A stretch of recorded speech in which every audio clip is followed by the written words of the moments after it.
EIC, Educational Industrial Complex. For decades, people have decried the military-industrial complex.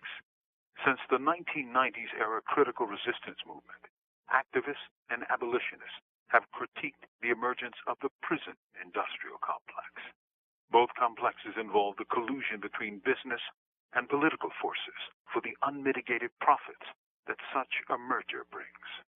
The nation's educational system, built on post-Reconstruction efforts to bring education to all Americans, is crumbling.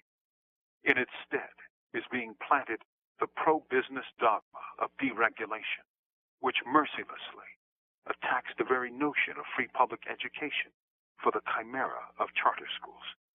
Although initially touted as test schools, which would experiment on educational ideas, it has grown to a drain on the finite resources of public schools, thereby making their mission far more difficult.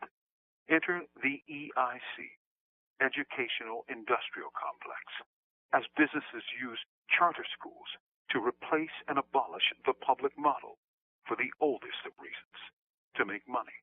Public schools have been the target of moneyed interests since the formal end of segregation.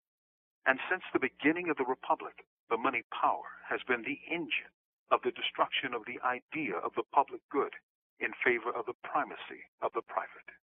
Have you wondered why schools are so bad and getting worse? The business class is why.